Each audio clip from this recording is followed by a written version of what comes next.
Croeso i Pennod 8 o i mewn i'r gol, ac ar ôl Delilah, neu yn Gymraeg wrth gwrs, Delilah, wel heno mae gennym ni o Wrecsam, a mae'r cefnogwyr i gyd wedi cael yr o fawr dros y pythefnos diwetha efo ni yn bencampwyr wrth gwrs, ac yma i drafod mae y tri o Treble O Heaven, Ifor Owen, Arwel Owen a fi, Alun Owens, a mae gennym ni lot i edrych yn ôl arno fo. Wel, Ifor, beth di dy deimlad ydy am y pythefnos diwetha yma? Rhyddhad, gorfoledd, bodlondeb. Mae jyst, mae'n un ffordd i fach bod y drosodd, ond mae'r sylw a'r partio, mae wedi bod yn wych. Siw bod ti'n clywed ar yn llais i. Dwi ddim wedi dod het yn un ar ôl y penwythnos yn toci, ond ie, mae wedi bod yn greit. Mae'r sylw, mae'r clwb di gael wedi mynd y nuts, ynddo. O'n i'n gweld heddiw oedd yn erthigol yn GQ magazine am Mullin, oedd yn erthigol yn OK magazine am y Wags. Mae peth off the scale, methu credu'r peth. A mae Jordan Davies a'i partner wedi cael babi ddoe hefyd, felly mae hi'n amser i ddathlu i bawb. Be ti'n feddwl, Arwel? Yn sicr rhyddhad, dwi'n feddwl ar ôl game, Boreham Wood, a cael dathlu'n to ci. A unwaith, dwi'n meddwl, yr ail gol gan Mullin, dyna'r moment i fi, oedd y rhyddhad, a wedyn y gwybod da ni wedi gwneud i. A mae rhywun yn anghofio'r holl teimladau negyddol oedd gennym ni tuag at diwedd yr tymor yn y pod yma hefyd. Rhain yn un happy clappers, ond rhain yn un yn pragmatic ac yn realist, yn poeni ac yn meddwl y llesau mynd at y playoffs, ond rhyddhad mawr, cael dathlu'n to ci weekend dwytha.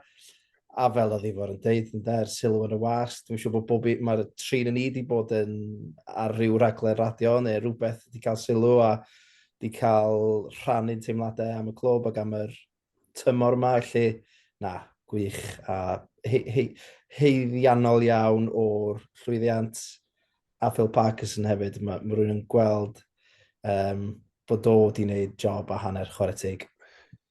Ydy, a 111 o bwyntiau, record anhygoel, 105 y mwyaf yn y gynghrair yma, 106 y mwyaf erioed yn un o'r cyngreiriau proffesiynol yn Lloegr. Felly mae'n neis bod record Lloegr gan dîm yn Nghymru. Ond mae'n rhaid cofio, wrth gwrs, fod Notts County wedi cael 107, so dyna pam oedden ni ddim yn teimlo'n hollol gyfforddus, achos oedd y dîm anhygoel yn erbyn ni, ond mae o wedi bod yn dymor anhygoel. A dwi'n cytuno chi, dwi'n meddwl mae'r rhyddhad ydy'r teimlad mwyaf, a da ni un i lawr yn dod erbyn Boreham Wood, a wedyn perfformiad anhygoel o hyderus, dwi'n meddwl, a dorf hefyd yn andros o hyderus yn y gêm yna. Dwi'n meddwl, i Boreham Wood sgorio yn y munud cyntaf, nath y dorf ddim stopio canu drwy'r gêm, oedd na ddim lull. Fel oedd chydig bach yn y gêm Iowfil ar y nos fawr, dwi'n meddwl, o bobl yn dechrau colli mynedd, ond perfformiad gwych, a wrth gwrs mae'r holl sylw wedi bod yn anhygoel, a mae rhaid, ni sôn am Phil Parkinson, ond mae rhaid diolch i Rob a Ryan sydd wedi bod yn anhygoel, a wedi bod yn ôl amlaen sawl tro, ac oedden nhw ar y bws, wrth gwrs, ar yr orymdaeth. Ac oedd yn neis i gweld nhw ar bws y merched. A un peth arall i nodi, falle, pencampwyr y dynion, pencampwyr y merched, pencampwyr dan 45, a pencampwyr tîm ieuenctid lenni. Bob tîm gan Wrecsam wedi ennill i cynghrair nhw. Felly mae yna resymau i fod edrych ymlaen at y dyfodol, efo chydig o hyder, fyswn i'n dweud. Ond cyn hynny, beth am edrych yn ôl chydig, a be am ddechrau efo chwaraewr y tymor? Ifor, pwy ddau ti'n meddwl chwaraewr y tymor? Dwi'n mynd i fynd am y chwaraewr dwi'n meddwl sydd wedi chwarae bob munud, sicr bob munud o'r gemau cynghrair. Ben Tozer wedi bod yn wych, solid, nid just y tawliad hir, nid just y gols wedi sgorio, ond just y cadernid a'r hyder.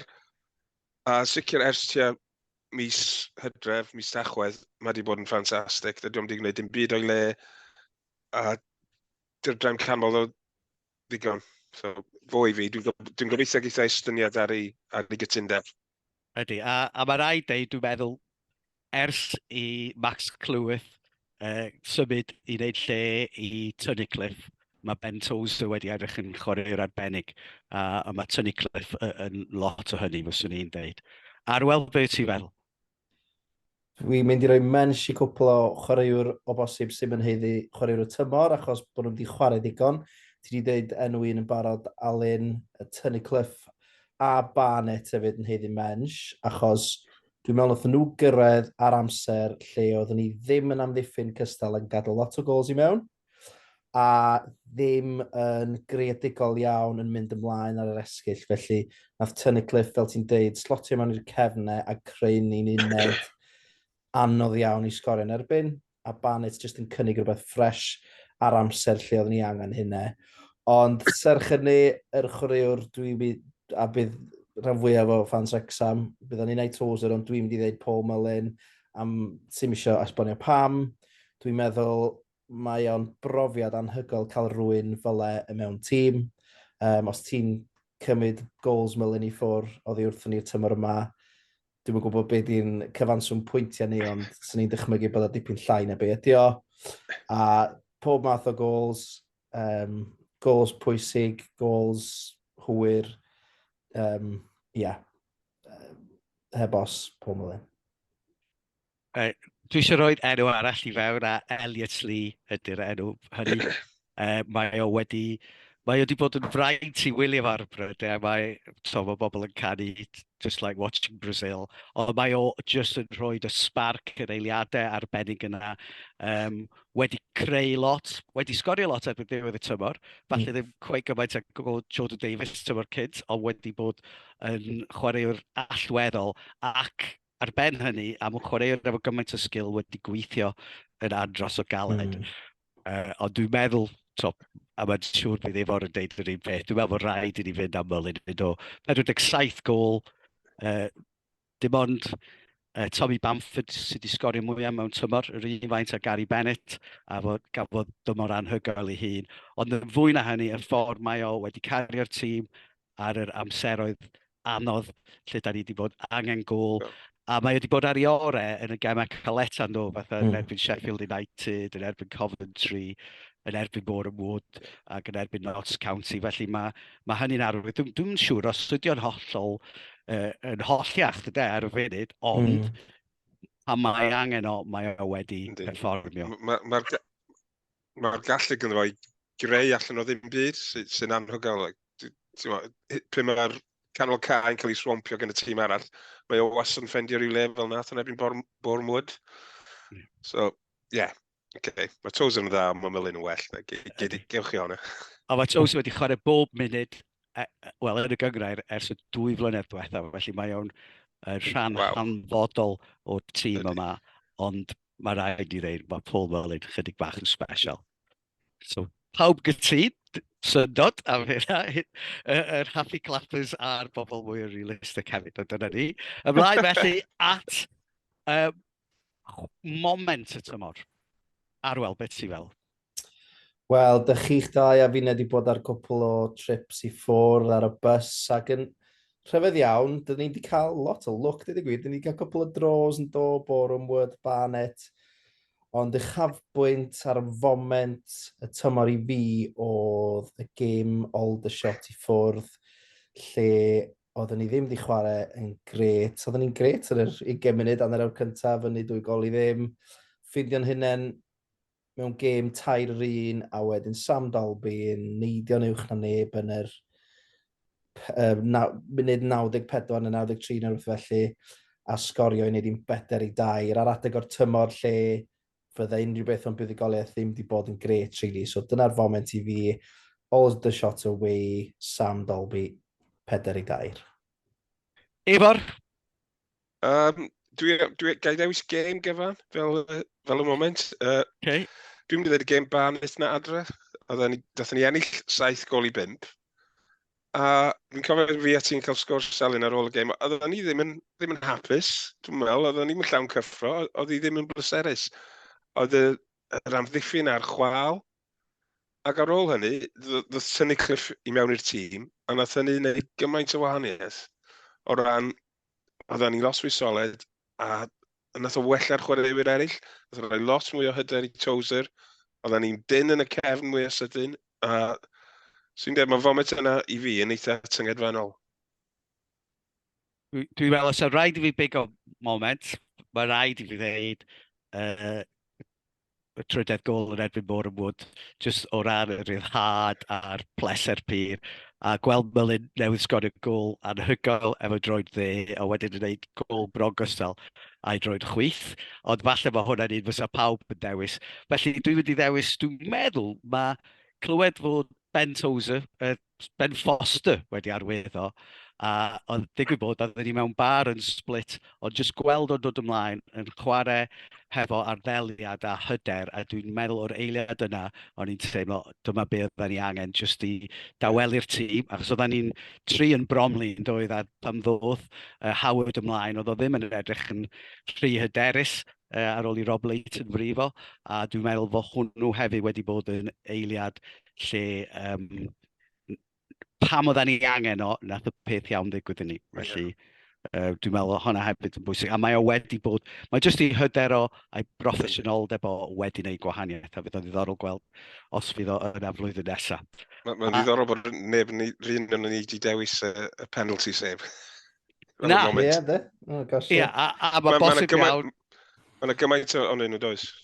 Oes, a mae yna gymaint, a wrth sôn, dwi'n meddwl fod y penalty save angen sylw mawr, achos mae'n debyg mae dyna ydy'r eiliad lle nath newid y gyngrau'r fwyaf de.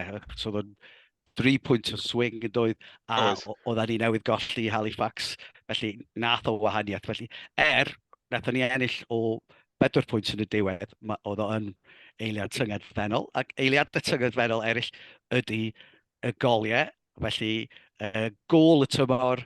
Arwel, beth y ti feddwl?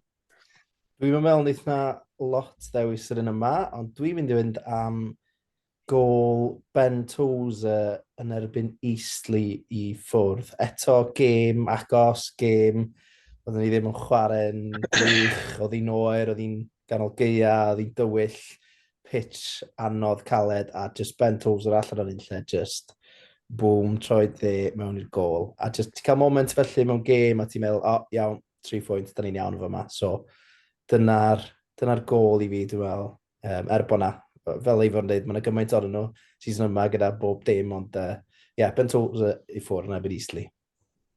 A dwi'n meddwl mae hon oedd y gêm gyntaf lle oedden ni fod yn argyhoeddiedig yn chwarae oedd i cartre, dwi'n meddwl. Tom O'Connor yn ôl yn y canol, a gafon ni gêm dda, felly dewis dda. Dwi'n jyst yn cofio bod yn oer iawn yma. Ie, oer, oer. Efo'r gol di? Dwi'n mynd i fynd am gol Elliot Lee yn ebyn Chesterfield. Elliot eraill Lee gael y bel yn canol cae, chwarae rhyw 1-2 efo Melyn, a casglu'r bel ar ymyl y bocs, a curo'r gol geidad gwych. Yn ebyn Chesterfield, oedd yn y trydydd tîm yn y gyngred ar y pryd, ac oedd o'n dod ar ryw gyfnod, ar ddiwedd mis Chwefror lle gyda ni'r holl gem yna, a oedden ni newydd ddod allan o'r FA Cup, a oedd hi'n rili bwysig, a oedd hwnna yn boost. Dwi'n meddwl athyn ni i dop o gyngrair ar ôl gem yna hefyd, so oedd hi'n golygu lot y gol yna, ac yn un neis iawn i edrych arni hefyd. Oedd, bendant. Swn i'n cytuno 2 ddewis da iawn. Dwi'n mynd i ddewis un, a wedyn falle awgrymu un y trio ni ar y diwedd. So, yn hoff gol i, dwi'n meddwl, oedd gol Tom O'Connor, oedd i cartre yn erbyn York City. Fatha cic siswrn dros i ben, efo i droed chwith, ond ddim just blastio fo, nath o i roed o yn y gornel, a nath o roed i 1-0 ar blaen ar ôl 90 munud, ond yn anffodus mae bobl yn anghofio'r gol, achos nath York City gael gol i wneud y gêm yn gyfartal efo munud wedyn. Felly, hwnnw dwi'n awgrymu, ond dwi'n meddwl mae'r gol fydd pawb yn gofio ar ddiwedd y tymor fydd gol Paul. Gol gyntaf, Paul Melyn erbyn Bournemouth i roi ni ar y blaen. A dwi'n meddwl mae dyna nath gyfleu y tymor mewn ffordd. Gol anhygoel gan unigolyn anhygoel a nath godi i'r cyfnod iawn. Sa'ch chi'n cytuno? 100%, ie. Gol special, gol sy'n nath crisialu perfformiad Paul Melyn am y tymor cyfa a perfformiad y tîm, really just, safon eich un. Diolch yn deg bod o'n ennill bob dim, do'n edrych. Na, digon tre. Ie. Oedd hi'n gol allan o ddim byd, dyna beth i'n gres amdani. A dyna ni, da ni wedi cael cyfle i fwynhau, edrych yn ôl, ond da ni wastad yn gorfod edrych ymlaen. Mae yna dymor cyffroes arall o blaen ni, tro cynta yn y gyngrair am 15 mlynedd. A mae'n ddiddorol edrych mae'r rheolau newid i'r garfan flwyddyn nesaf. Felly dim ond 22 chwaraewr heblaw am gol geidwadau da ni'n cael. A o'n i jyst yn edrych ar y garfan. Os mae yna 4 chwaraewr sydd mae cytundeb nhw'n dod i ben, sef Harry Lennon, Rhys Hall-Johnson, Liam McAlinden a Jake Hyde. Oes yna rhywun yn meddwl fydd un o'r 4 yna'n aros? Na, dyn nhw ddim wedi cael gêm. Doedden nhw'n cael gêm tymor yma. Dyn nhw ddim mynd i fod yn agos y tîm cyntaf na dyn. Mae hynny wedyn yn rhoi carfan o 20 i ni o chwaraewyr allanol. Sydd yn meddwl, os da ni'n cadw'r garfan sydd gen ni, mae dim ond 2 chwaraewr arall gawn i fewn. Fyswn i'n awgrymu, mae'r 20 yna yn cynnwys Jake Bickerstaff a Bryce Hosanna, sydd falle eto fel y 4 arall ddim wedi bod yn cymryd rhan mawr yn y garfan, so falle fysa nhw'n... Maen nhw'n 2 chwaraewr arddawol, falle gael nhw i benthyg allan, swn i'n meddwl, i roi cyfle i ni gael 4 chwaraewr i fewn. A wedyn, falle, dyma lle mae Podlediad leol, wrth edrych ar y garfan, os da chi'n edrych ar bobl sydd ddim wedi cyfrannu cweit gymaint ar lleill, yn enwedig yn yr wythnosau diwetha, ydy falle fysa rhywun fel Callum McFadzean a rwan... Dwi'n gwybod bod ti am dweud hynny. Dwi'n wedi bod yn ddadleol. Luke Young a Ollie Palmer yw'r 2 arall, sa falle yn bobl yn cael edrych ar nhw ar gyfer y dyfodol. Ond faint o chwaraewr ydych chi'n meddwl fydd Phil Parkinson yn meddwl am ddod i fewn? Ac enghraifft, mae yna 10 chwaraewr wedi gwneud cyfraniad sylweddol i'r garfan leni sydd wedi cael ei arwyddo ers leni, ers mis Awst flwyddyn diwetha. Dwi'n meddwl mae rhaid o sortio'r gol geidwad allan. Ydy Foster yn mynd i aros? Os ydy o, iawn. Dwi'n meddwl, falle hyn o efo'r 3 sgynna ni, os yw'n hyn o'r cadw Howard ymlaen yn flwyddyn arall. So ni ddim yn anhapus efo'r 3 yna. Cefnwyr canol, mae hynny'n gret. Os di Lennon yn mynd, falle dod y Butler fyny. Dos ail ymuno o Abertawe, llynedd, o ifanc. Ond mae'r rhy ifanc i gyfri yn y garfan anyway, ynddi? Ie, di chwaraewyr dan un ar Reigan ddim yn cyfri, felly di Max Clwyth ddim yn rhan o'r Reigan yna. Swn i'n cadw Luke Young, swn i'n cadw Jordan Davies, bod nhw'n wedi gwneud, cael lot. McFadzean, os ydych chi'n gael rhywun gwell i fewn, ie, pam lai. Ond dwi'n wedi dweud beth happy clapperish, a dweud, dwi'n meddwl, beth gyda ni rwan, os ydych ni'n sortio'r gol geidwad allan, yn ddigon da i orffen yn 3 ucha. So, dwi'n weddol hapus.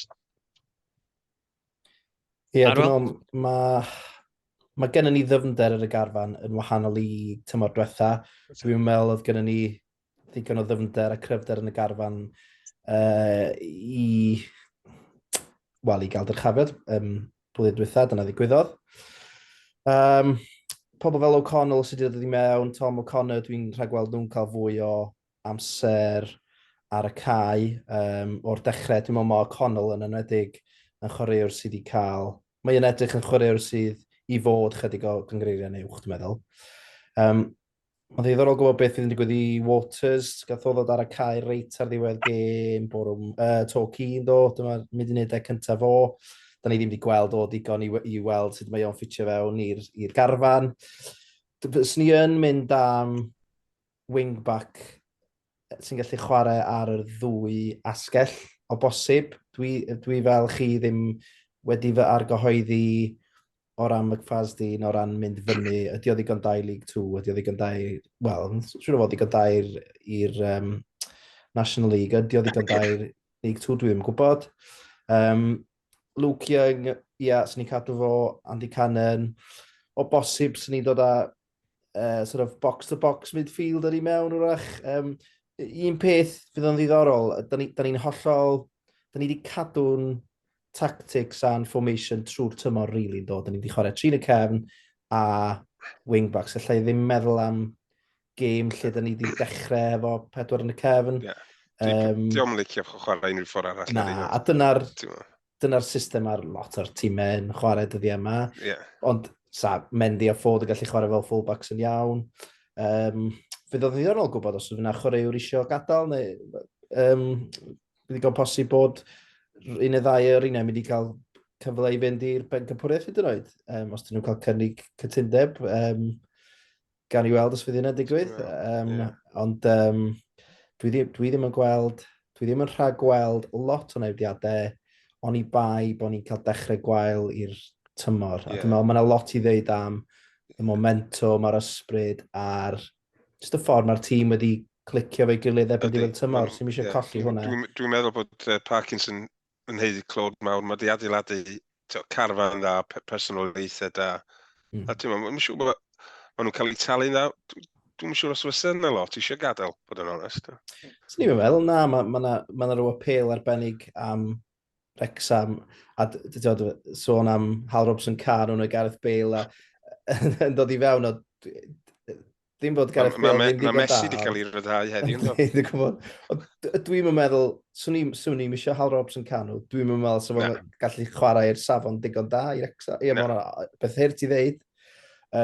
Dwi'n hyd yn oed yn gwybod, os ti'n cael dewis rhwng Gareth Bale, diwedd i yrfa, a Paul Mullin ar top i gêm yn y Cyngor Genedlaethol, dwi'n meddwl ti'n dewis Paul Mullin, a mae'n beth, mae bobl yn mynd i chwerthu'n ar y menu yn deud hynny, ond so gawn ni weld cadw'r ffydd, dwi'n meddwl, cadw'r momentum yn sicr, os ydyn nhw'n i ddechrau'r tymor yn dda a ennill dipyn o'n 7-8 gêm gyntaf, dwi'n ni'n newid lot. Ti'n meddwl am Jordan Davies, Aaron Hayden, chwaraewr nes wedi bod cael anaf, wedi bod ar y fainc. Mae gen i ddigon o ddymder.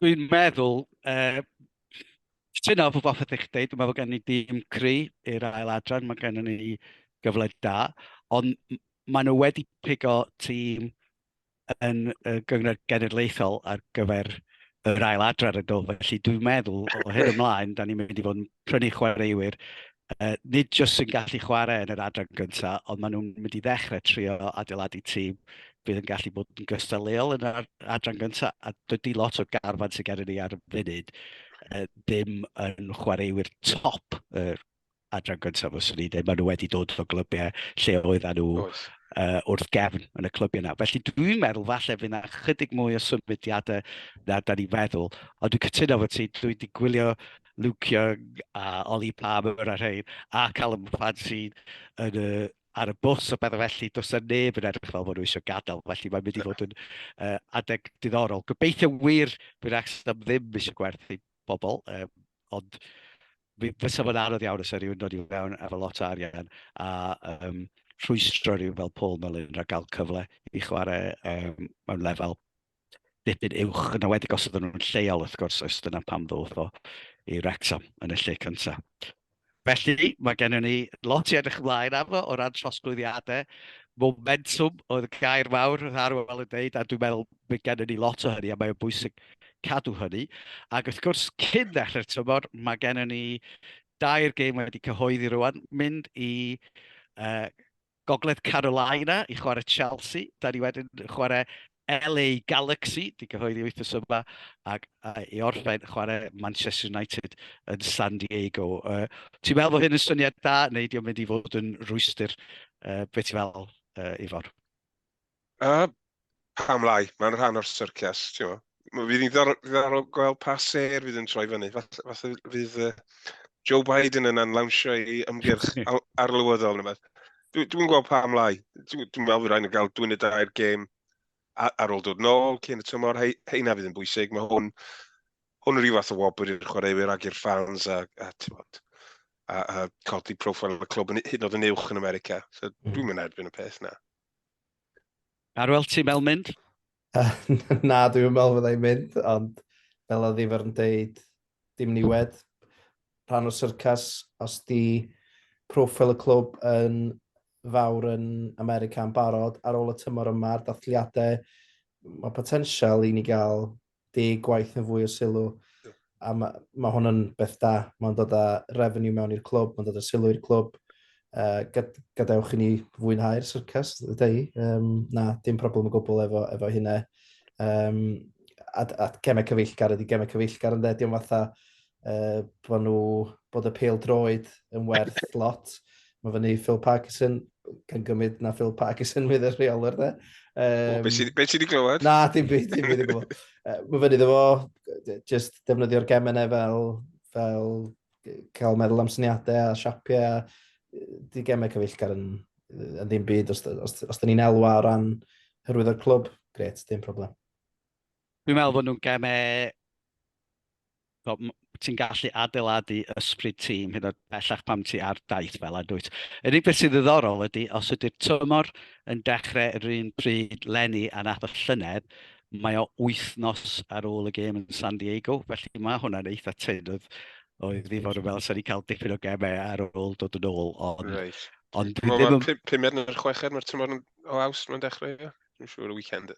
Ie, dwi'n meddwl ail trydydd oedd o llynedd, so rhywbeth fel. So o'r gêm San Diego ar y 6 yr 20 o Orffennaf ydy. Ond na, dwi'n meddwl fod o'n wych. Mae fel ych chi dweud, mae'r rhan o'r deal ydy, a mae'r sylw gawn ni ohono fo. A mae jyst yn ffaith bod i'n chwarae fatha toc yn erbyn Chelsea, Manchester United ac LA Galaxy yn anhygoel yn dydi.